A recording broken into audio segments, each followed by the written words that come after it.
Bismillahirrahmanirrahim. Assalamualaikum warahmatullahi wabarakatuh.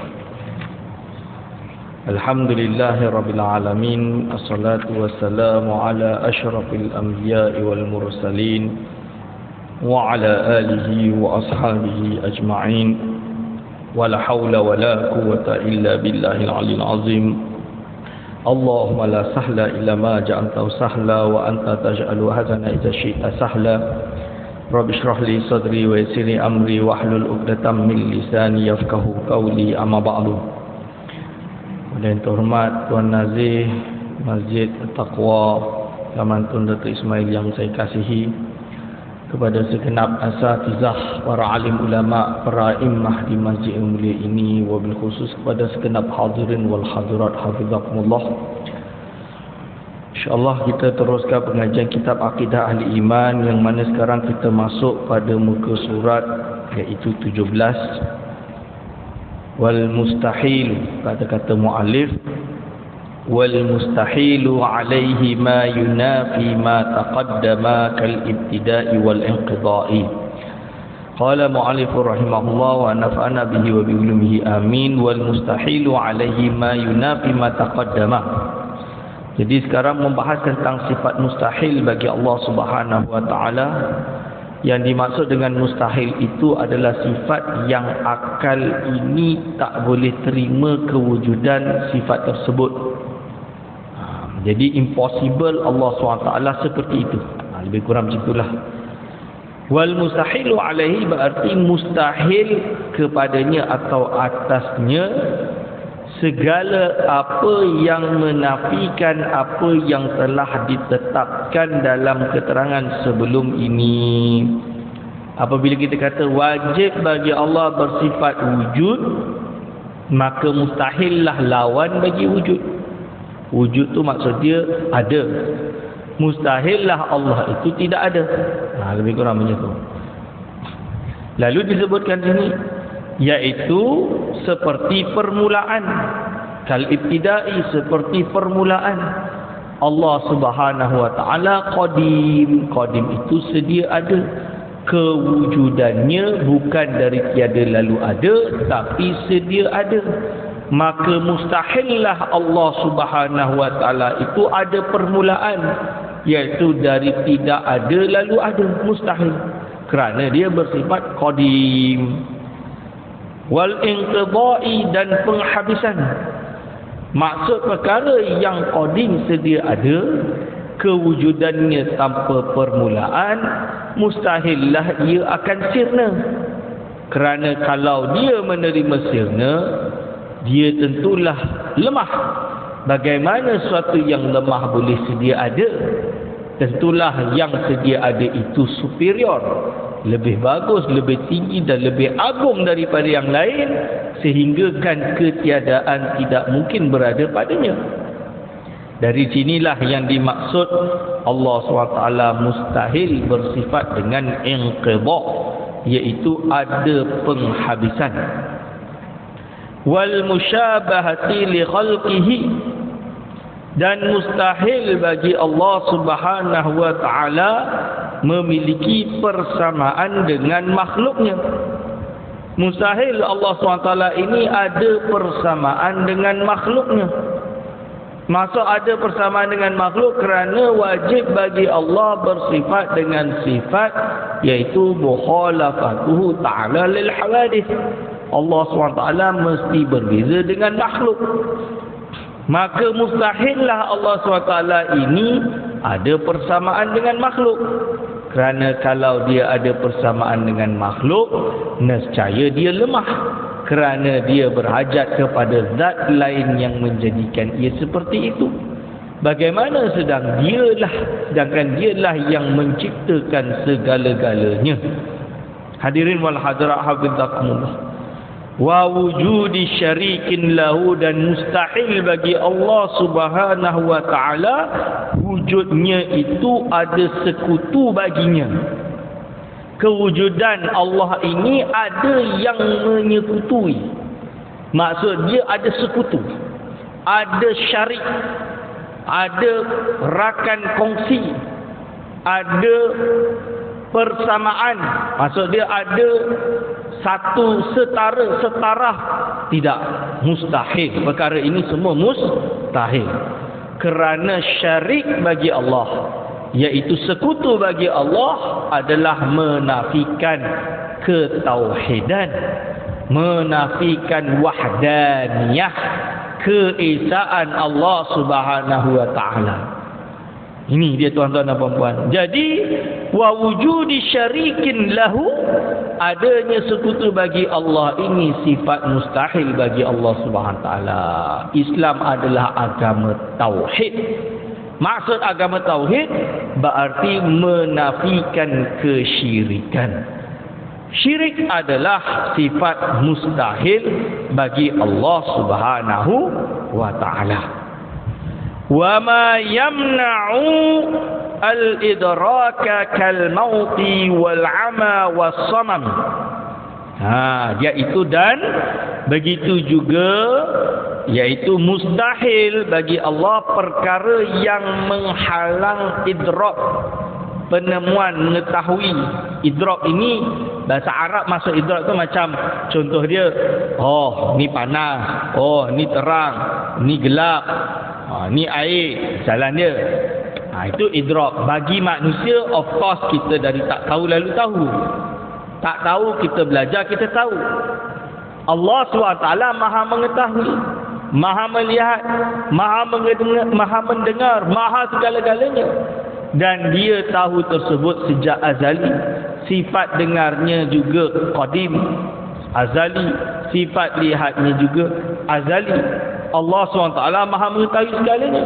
Maka mustahil bagi Allah ada perkara yang mencegah Allah SWT untuk idrak. Mustahil. Jadi contoh dia, mungkin ada orang kata, kalau kita buat perkara ni diam-diam dalam bilik gelap gelita, Allah tak nampak. Ini berarti gelap itu seolah-olah menghalang idrak Allah. Ini mustahil. Jadi tidak mungkin terjadi. Tidak ada sesuatu pun yang berlaku di alam ini yang akan luput daripada pengetahuan dan idrak Allah Subhanahu wa taala. Sebab itu sebagian ulama akidah menetapkan sifat idrak, sedangkan Al-Imam Sanusi dia mengatakan idrak tak perlu, kerana cukup dengan sifat ilmu, sama' dan basar. Berarti Allah SWT jelas mengetahui segala sesuatu yang tidak ada terluput daripada ilmunya. Sedangkan perkataan idrak itu tidak sabit dalam nas, maka dicukupkan dengan sifat sama' dan basar dan ilmu. Itu.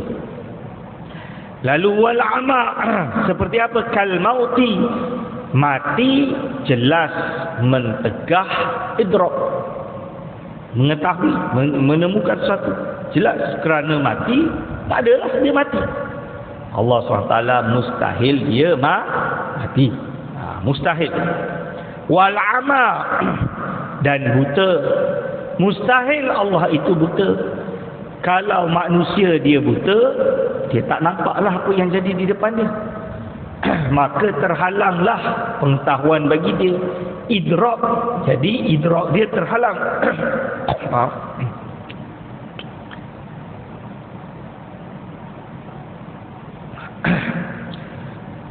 Jadi al-'ama mustahil bagi Allah. Al-'ama iaitu buta. Was-samami, dan pekak. Kerana pekak ini mencegah idrak. Mustahil bagi Allah pekak. Allah SWT mesti maha mendengar. Wa ma yamna'ul af'ala, dan juga begitu juga mustahil segala apa yang mencegah pentadbiran perbuatan. Apa saja yang mencegah perbuatan itu juga mustahil bagi Allah SWT.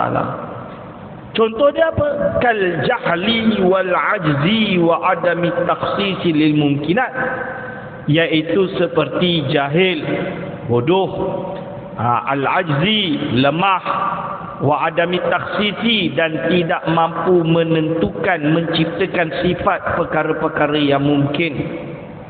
Jadi mustahil Allah ini jahil, tak tahu. Mustahil. Allah SWT mesti bersifat ilmu. alim. Mustahil Allah ini lemah. Allah SWT mesti bersifat dengan sifat kudrah. Mustahil Allah Subhanahu wa taala tidak mampu menentukan perkara yang mungkinat.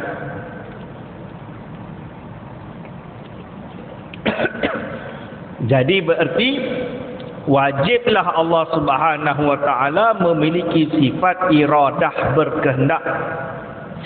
Bi alla yakuna muridan mukhtaran li fi'lihi wa ma yamna'ul kalama kal kharsi, yaitu dengan gambaran mestilah, yaitu seperti dia tidak berkehendak. Ini mustahil bagi Allah SWT, dia tidak berkehendak. Mukhtaran, dia tidak memiliki ikhtiar, kehendaklah, pilihan dia, ketentuan dia. Li fi'lihi, atas perbuatannya. Tak mungkin Allah SWT ni dipaksa. Wa ma yamna'ul kalama kal kharasi, begitu juga segala apa yang menghalang untuk bersifat firman atau untuk berfirman, kal kharasi, seperti bisu. Mustahil Allah SWT terhalang daripada sifat bisu. Tuan-tuan dan puan-puan hadirin wal hadirat hafizakumullah, ini tadi semua adalah sifat mustahil bagi Allah Subhanahu wa taala, yang mana akal tak boleh nak terima Allah Subhanahu wa taala bersifat dengan sifat-sifat ini. Wal jaizu fi haqqihi ta'ala khalqul makhluqati. Selanjutnya adalah jaiz bagi hak Allah taala menciptakan makhluk. Iaitu maksud dia harus ini adalah akal mengatakan ia boleh wujud, boleh tak wujud. Itu nama dia harus. Bahasa Arab dia jaiz atau yajuzu. Fi'il madhi dia jaza yajuzu, jaza yajuzu fahuwa jaizun. Okey. Lalu dia kata di sini apa? Wal jaizu fi haqqi ta'ala, harus bagi hak Allah Ta'ala mencipta makhluk dan meniadakannya. Jadi harus bagi Allah untuk mencipta makhluk atau meniadakannya. Harus, tak wajib. Khalqul makhluqat ini harus. Wa idamuha, dan meniadakan makhluk. Fahuwa mutafaddilun bil khalqi wal ikhtira'i wat taklifi wal in'ami wal ihsani wal islahi la an luzumin wa ijabin. Bermaksud iaitu ini semua adalah anugerah. Mutafaddilun berarti anugerah daripada Allah Subhanahu wa taala. Jadi bukan kerana Allah SWT terpaksa buat, bukan kerana kejadian seperti ini menuntut Allah SWT melakukan itu, tidak. Bukan berarti Allah Subhanahu wa taala tak menentukan perkara itu tapi ia terjadi seperti itu, tidak. Tidak, kerana semua sesuatu itu berlaku atas kehendak dan anugerah Allah Subhanahu wa taala. Ini semua adalah anugerah daripada Allah dengan penciptaannya, membuatnya, memberi beban hukum kepada mereka. Jadi Allah Subhanahu wa taala yang menentukan manusia untuk beribadah, diberikan beban hukum. Allah Subhanahu wa taala menentukan untuk mencipta kalian semua dan saya, dan menjadikan adanya kita semua berada dalam masjid ini pada malam ini, saat ini juga. Ini adalah ketentuan Allah. Lalu dia sebut di sini memberi kenikmatan. Seseorang manusia mendapat nikmat tidak lain tidak bukan adalah ketentuan dan iradah Allah SWT serta mutafaddilun, iaitu anugerah Allah Subhanahu wa taala. Memberi ihsan wal ihsani wal islahi, memberi ihsan, kebaikan kepada itu adalah atas anugerah Allah dan kemaslahatan kepada mereka. Semua ini la an luzumin wa ijabin. Semua ini bukan disebabkan oleh kelaziman maupun sebuah kewajipan atasnya. Jadi ini berlaku bukan atas sebab kelaziman maupun sebuah kewajipan atasnya. Bukan berarti Allah SWT dipaksa untuk melakukan seperti itu. Wajib atau lazim, tidak. Kerana apa? Fa innahu la mukriha lahu bal fa'ilun mukhtarun insya'a fa'ala wa insya'a lam yaf'al. Dengan maksud malah kerana tidak ada yang dapat memaksa Allah Subhanahu wa taala, malah Allah Subhanahu wa taala adalah zat yang melakukan segalanya, yang maha berkehendak pada perkara itu. Kalau dia mahu maka dia lakukan, kalau dia mahu maka dia tidak lakukan. Jadi semua perkara yang terjadi ni tuan-tuan dan puan-puan adalah kehendak Allah Subhanahu wa taala, maka kita hanya boleh bergantung kepada Allah Subhanahu wa taala, berharap Allah Subhanahu wa taala memberikan kita segala nikmat dan qada qadar yang baik. Kita tak nak ada qada dan qadar kita yang buruk, tuan-tuan dan puan-puan. Kan? Semua orang nak yang mudah, senang, masuk syurga, nikmat, khalas. Ini. Lalu disebut di sini biyadihil hidayatu wal idlalu wat taufiqu wal khizlanu fa kullu ni'matin minhu fadlun wa kullu niqmatin minhu adlun la yusafu bil jawri wal zulmi id la yusadifu tasarrufuhu milkan li ghairihi hatta yakuna zulman. Yang bermaksud, kalau kita dah faham sifat harus bagi Allah SWT tadi, yang telah saya jelaskan berbulan-bulan lepas, tentang segala sesuatu datang daripada Allah SWT, maksud takdir yang kita bahas ini, lalu disebut di sini atas kuasanya jua dapat memberi hidayah dan menyesatkan. Jadi seseorang itu dapat hidayah atas dari kehendak dan kuasa Allah SWT. Seseorang itu mendapat kesesatan jua datang daripada Allah Subhanahu wa ta'ala. Hadirin wal hadirat hafizakumullah. Sebab itu kita tahu seseorang itu dapat iman datang daripada Allah. Sehingga kan kalau ada orang yang bukan Islam lalu dia masuk Islam, dia berharap mak bapak dia ke, atau abang adik dia ke, atau dia dah kahwin dan dia ada anak ke, kan? Lebih kurang macam tu. Tentulah dia berharap mereka juga ikut masuk Islam. Berharap. Namanya manusia pasti berharap. Tapi kita kena sedar diri bahawa kalau seumpama mereka tidak mendapat hidayah misalnya, maka kita tidak boleh mengkufuri Allah, tapi kita kena serahkan kepada Allah dan reda akan takdir Allah, kerana hidayah milik Allah. Kita tak boleh nak paksa seseorang terima hidayah itu, tak boleh. Ada orang yang dapat hidayah maka dia dapat. Jadi hidayah adalah datang daripada Allah Subhanahu wa ta'ala. Ya. Baik dan buruk datang daripada Allah Subhanahu wa ta'ala. Hanya sahaja tuan-tuan dan puan-puan, apakah kita tahu nasib kita besok? Kita di syurga, di neraka, kita tahu tak? Kita tak tahu.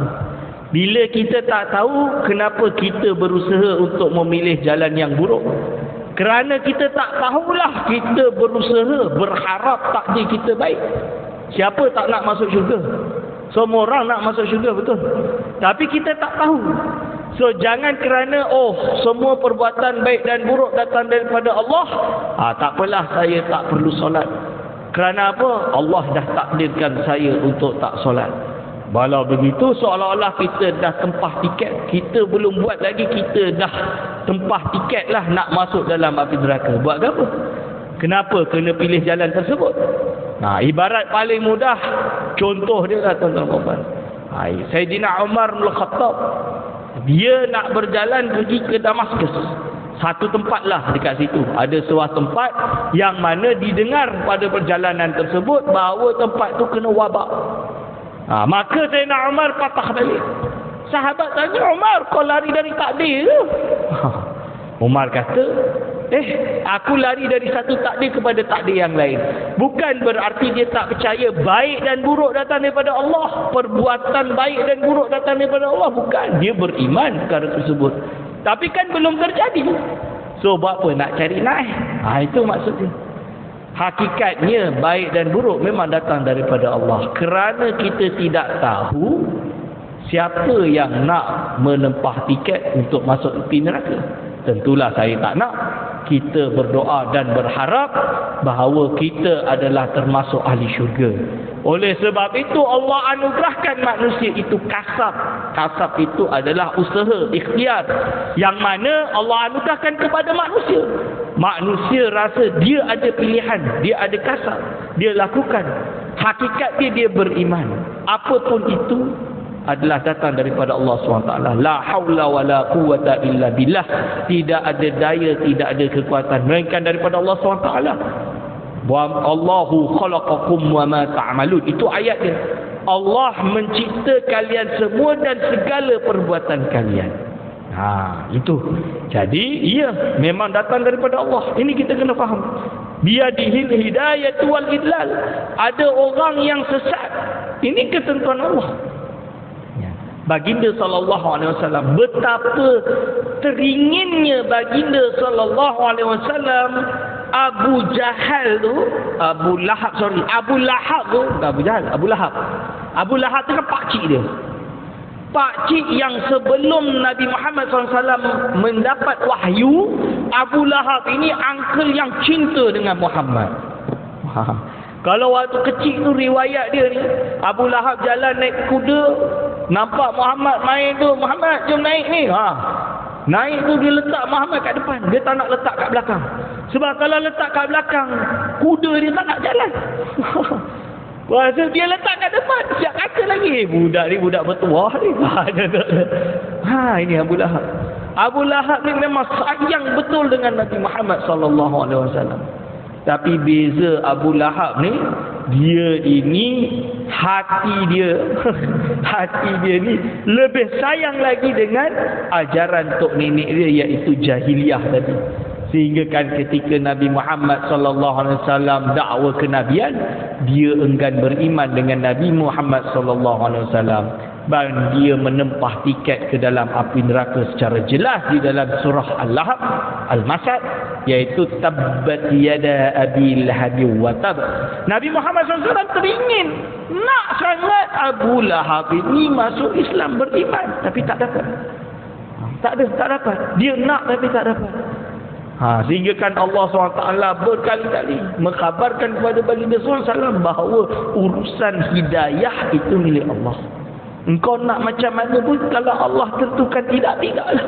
Itu kita kena faham. Ini. Lalu Ustaz, apa bezanya dengan Jabariyah, fatalism? Mazhab fatalism ni apa?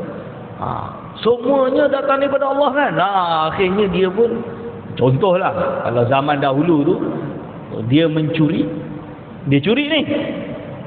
Lepas tu bila ditangkap, kenapa kau mencuri? Bukan aku yang mencuri, Allah yang mencuri. Ni yang curi tadi tu bukan aku, Allah yang mencuri. Ini namanya Jabariyah, fatalis. Golongan fatalis ini sesat. Sebab apa? Memang hakikatnya Allah jadikan segala sesuatu, tapi perbuatan itu adalah perbuatan engkau, dipanggil dengan kudratun hadithah. Allah Subhanahu Wa Taala tahu, Allah Subhanahu Wa Taala berkehendak, Allah Subhanahu Wa Taala jadikan, tapi yang buat itu adalah kita, yang buat itu adalah manusia, makhluk yang membuat tersebut, yang mencuri tersebut. Maka dia bertanggungjawab atas perbuatan tersebut. Ini tak adil, Ustaz. Allah dah tahu, Allah tentukan, Allah takdirkan, yang kena seksa manusia. Dia Allah. Dia yang mencipta kita. Dia cipta kita. Ibarat dia kalau tuan-tuan perempuan seorang pelukis, lukis. Lepas tu tak puas hati dengan lukisan, tuan-tuan dan puan-puan buang lukisan tersebut. Adil tak? Wah, kertas tu adil tak dibuang? Kenapa tak adil kertas saya, ustaz? Saya lukis, biarlah saya nak buang ke, nak apa ke, saya punya urusan lah. Ustaz sibuk, kenapa? Jawab dia, samalah kita ini adalah ciptaan Allah. Allah nak buat apa dengan kita, terserah Allah. Kerana kita tidak tahu nasib kita, maka kita berusaha. Inilah kasar. Usaha. Inilah yang bezanya kita dengan Jabariyah tadi. Kerana kita tidak tahu, kita berdoa kepada Allah agar ditakdirkan segalanya yang baik, husnul khatimah, dijauhkan su'ul qada, ketentuan yang buruk. Wat taufiq wal khidlan, memberi taufik dan kehampaan, itu datang daripada Allah. Petunjuk, kehampaan. Mungkin dia itu dah muslim tapi tak faham. Itu ketentuan Allah, nak buat macam mana? Kita dah usaha, itu tetap ketentuan Allah. Fa kullu ni'matin minhu fadlun wa kullu niqmatin minhu adlun. Segala kenikmatan datang daripada Allah itu adalah fadlun, anugerah Allah Subhanahu wa taala. Ada orang ditakdirkan di dunia ini semuanya sedap. Urusan kesihatan, alhamdulillah, umur 90 tahun masih sihat. Urusan harta, alhamdulillah, jutawan. Urusan keimanan, alhamdulillah, muslim. Kesolehan, alhamdulillah, jamaah 5 waktu tak pernah tinggal, hatta subuh sekalipun. Solat tahajud tak pernah tinggal, alhamdulillah. Lepas lagi ada anak, banyak anak dia 10, semua alim-alim berjaya belaka, alhamdulillah. Ini semua fadlun, kenikmatan daripada Allah Subhanahu wa taala, tuan-tuan dan puan-puan. Wa kullu niqmatin minhu adlun, segala siksaan daripadanya adalah keadilan Allah Subhanahu wa taala. Ada orang ditakdirkan di akhirat kelak berada di dalam api neraka. Ini adalah sifat adil Allah Subhanahu wa taala. Dia buat apa yang dia berkehendak. La yusafu bil jawri wa zulmi. Allah Subhanahu wa taala tidak boleh atau tidak akan disifati dengan sifat kejam dan zalim sama sekali. Tak ada istilah zalim bagi Allah SWT. Kerana segala sesuatu yang ada di alam ini adalah milik Allah Subhanahu wa taala juga. Maka dia buat apa yang ia kehendaki atas kepemilikannya. Berbeza dengan kita manusia. Sehebat apa manusia, Fir'aun misalnya, raja yang memiliki segala-galanya, tak pernah sakit. Raja ni, Fir'aun ni tak pernah sakit. Jadi apa lagi dia nak rasa? Dia dah anggap diri dia Tuhan. Memang dia kata diri dia Tuhan. Diri dia Tuhan tu. Dalam Quran menceritakan Fir'aun mengaku diri dia dah Tuhan. Sebab dia ada semua benda, everything, tanpa terkecuali, semuanya. Tak ada benda yang tidak ia miliki. Apa lagi? Tapi semua benda tersebut adalah pinjaman Allah Subhanahu wa taala. Dia sendiri tahu, deep inside himself, dia tahu dia akan sampai waktu akan mati. Sebab itulah Fir'aun ni juga membina piramid untuk dikuburkan dalam tu, untuk ditanamkan dalam tu.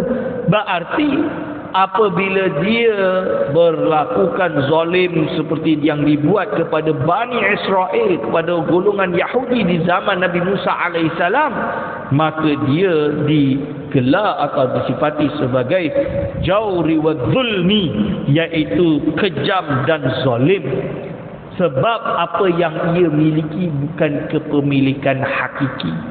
Kepemilikan Fir'aun itu hanya pinjaman. Orang semua tahu. Bila-bila boleh Allah tarik. Contoh dia, Allah tarik ketika dia mati finito lah. Satu sen pun dia tak bawa. Jangankan sen, apa benda yang dia buat baik pun takkan tolong dia, kerana dia dalam keadaan kufur kepada Allah SWT. Finito, khalas, memang kena habis. Maka dia disifati dengan zalim dan lain-lain. Tapi Allah Subhanahu wa taala tidak akan, kerana segala sesuatu yang ada di alam ini adalah milik Allah Subhanahu wa taala semata-mata. إذ لا يصادف تصرفه ملكا لغيره حتى يكون ظلما. Kerana apa? Kerana pentadbiran Allah Subhanahu wa taala bukanlah pada hak milik orang lain sehingga dihukumi sebagai suatu kezaliman. Zalim ni contoh dia macam mana? Tadilah ada orang Bani Israel, dia ada duit 10 dinar. Jumpa dengan Fir'aun, dia ambilnya. Kau nak kata apa? Aku bunuh kau barang. Kan kata dia. Dia ambil, lepas dia ambil, okeylah biar lepaskan aku, tak boleh, kau jadi hamba. Kan? Zalim. Kenapa zalim? Sebab fulan tadi, Bani Israel tadi bukan milik Fir'aun. Kan?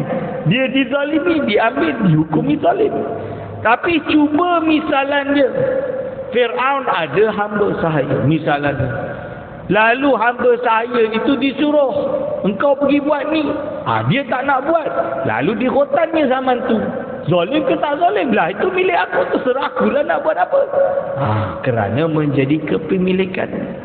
Ibarat dia tuan-tuan dan puan-puan ada kereta, pergi langgarkan kereta tu kat dinding. Kenapa nak langgar? Tak apa, kaya, langgar je. Betul kan balik lepas ni. Misalan dia nak test dinding kuat ke tak. Contoh dia. Orang tanya, ni zalim kat dinding. Buat apa nak zalim? Dinding aku punya pasal lah. Kereta-kereta aku punya pasal lah. Zalim tak? Tak dihukum zalim. Begitu juga kita tengok big picture. The big picture, whatever it is, kita ini tuan-tuan dan puan-puan milik Allah Subhanahu wa taala. Seluruh makhluk ini.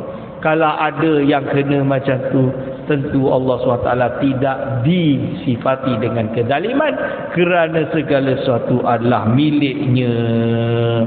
Hadirin wal hadirat hafizakumullah. Ini dia kata.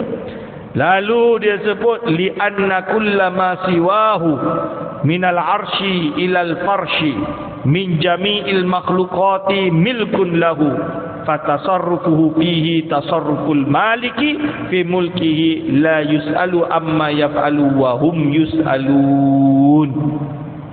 Sesungguhnya segala sesuatu selain Allah Subhanahu wa taala, bermula dari arasy sehinggalah alas lantai daripada ciptaannya, adalah milik Allah Subhanahu wa taala. Semua ni milik Allah Subhanahu wa taala.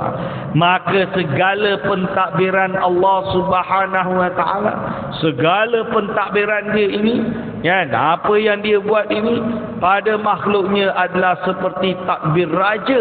Dia adalah sama seperti pentadbiran raja terhadap kerajaannya.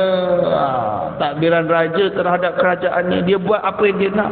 Dia tidak boleh ditanya tentang apa yang dia lakukan. Sedangkan mereka lah yang akan ditanya kelak.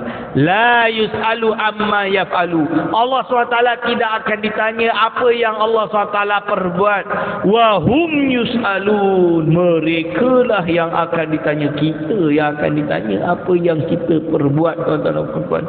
Ini sebab itu kita kena berazam untuk memastikan segala yang kita lakukan adalah sesuai dengan tuntutan syarak, dengan harapan di akhirat kelak kita tak adalah perkara yang termasuk atau terpaksa untuk dipertanggungjawabkan kepada Allah Subhanahu wa taala, kepada para malaikat. Tidak, kerana kita harap takdir kita baik-baik belaka, termasuk daripada makhluk yang dijanjikan atau yang ditakdirkan mendapat syurga Allah Subhanahu wa taala. Faslun fin nabawiyat. Sekarang menerangkan tentang kenabian. Pasal tentang kenabian. Kerana apa? Ibarat dia macam inilah tuan-tuan dan puan-puan. Iaitu akidah ini, kita bersyahadah asyhadu an la ilaha illallah. Syahadah yang pertama adalah membahas tentang ketuhanan, ilahiyat kita panggil, iaitu tentang Allah Subhanahu wa taala. Bila kita bersyahadah asyhadu anna Muhammadar Rasulullah, sesungguhnya Nabi Muhammad sallallahu alaihi wasallam adalah pesuruh Allah, maka bahagian kedua adalah membahas tentang apa? Iaitu membahas tentang kenabian. Ini yang dia bahas, kenabian. Sebab itu dalam akidah mesti dibahas tentang kenabian. Bukan hanya semata-mata belajar tentang sifat Allah SWT sahaja, tapi juga dengan sifat Nabi. Lalu berkata mu'allif rahimahullah, wa tafaddala bi ba'dir rusuli min ibadihi awha ilaihim bi syari'atihi wa ahkamihi. Maksud dia tafaddala bi ba'thir rusuli min ibadihi, yaitu anugerah Allah Subhanahu wa taala dengan mengutus, yaitu anugerah Allah Subhanahu wa taala dengan mengutus para rasul daripada kalangan hamba-hambanya. Hadirin wal hadirat hafizakumullah. Maksud dia apa? Yaitu Allah Subhanahu wa taala mengutus para rasul ini tak wajib bagi Allah. Jadi berbeza dengan golongan Mu'tazilah. Mu'tazilah kata Allah wajib mengutus para rasul. Sebab kalau para rasul tak diutus, contohnya para rasul tak diutus, siapa nak sampaikan wahyu? Kalau siapa nak sampaikan wahyu, macam mana umat ni nak beramal? Contoh dia. Dia kata wajib Allah mengutus para rasul. Tapi ahli sunnah wal jamaah dia kata tak. Allah mengutus para rasul adalah harus. Boleh utus, boleh tak utus. Buktinya dia mengutus Nabi Muhammad sallallahu alaihi wasallam, berarti dia adalah anugerah Allah Subhanahu wa taala. Kesalahan golongan Mu'tazilah salah satunya, ada yang menyebutkan bahawa kalau dia kata wajib bagi Allah mengutus para rasul, maka Nabi Muhammad SAW adalah Nabinya wa Rasulah yang terakhir, Nabi dan Rasul yang terakhir, wafat 1400 lebih tahun yang dahulu. Lalu apakah berarti Allah tak berkewajipan mengutus lagi Nabi, sedangkan dah ada Khatimul Anbiya? Maka mereka jatuh di dalam paradoks, jatuh di dalam tanaqud, dalam confusion. Ini yang menyebabkan menolak golongan Mu'tazilah. Jawapan dia, Allah SWT mengutus para Nabi dan Rasul ini adalah murni anugerah daripada Allah Subhanahu wa ta'ala, yang berkehendak ada di kalangan makhluknya beriman dengan Nabi yang diutus tadi. Ini auha ilaihim bi syari'atihi wa ahkamihi, yaitu Allah Subhanahu wa taala memberi mereka wahyu dengan syariat dan hukum hakamnya. Jadi Allah SWT mewahyukan mereka dengan syariat, membawa hukum hakam, membawa syariat. Wa amarahum bitablighil khalqi awamirahu wa nawahiyahu. Dan apa? Yaitu Allah memberi mereka wahyu dan dengan syariat dan hukum hakam. Allah memerintah para rasul untuk menyampaikan wahyu kepada para makhluk. Amarahum bitablighil khalqi. Jadi Allah dah perintahkan untuk disampaikan kepada para makhluk. Awamirahu wa nawahiyahu, yaitu dalam hal perintah-perintahnya. Jadi apa perintah-perintah Allah disampaikan, wa nawahiyahu, larangan-larangan Allah disampaikan kepada makhluk. Wa tahdzirihim, juga menyampaikan segala apa? Tahzir, iaitu apa yang menjadi peringatan kepada mereka akan perkara min ghadabihi wa iqabihi, iaitu perkara yang dimurkai oleh Allah Subhanahu wa taala. Jadi Allah SWT mengkhabarkan kepada mereka, iaitu mengkhabarkan apa? mengkhabarkan kepada para nabi dan rasul untuk dikhabarkan kepada umatnya bahawa ini haram, dilarang oleh Allah SWT. Ini membawa kemurkaan Allah Subhanahu Wa Taala. Ini membawa iaitu ancaman, wa'id. Wa'id kita panggil ancaman nanti di akhirat. Ini disampaikan melalui nabi dan rasul min ghadabihi wa iqabihi wa tawjihihim ila maulahum li tahsilir ridahu wa thawabihi, yaitu dan Allah Subhanahu Wa Taala yaitu apa, mengajarkan mereka. Jadi Allah mengajarkan para nabi dan rasul yaitu cara ila maulahum li tahsilir ridha, cara untuk menyembah Allah Subhanahu Wa Taala, cara macam mana untuk buat apa yang Allah redai.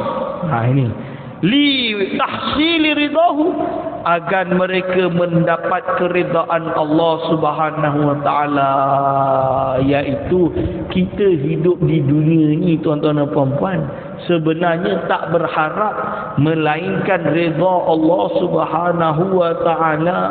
Tapi ustaz, kita kena kerja, betul, kerana bekerja itu bahagian daripada redha Allah. Kita kena menuntut ilmu, betul, kerana menuntut ilmu itu bahagian daripada redha Allah.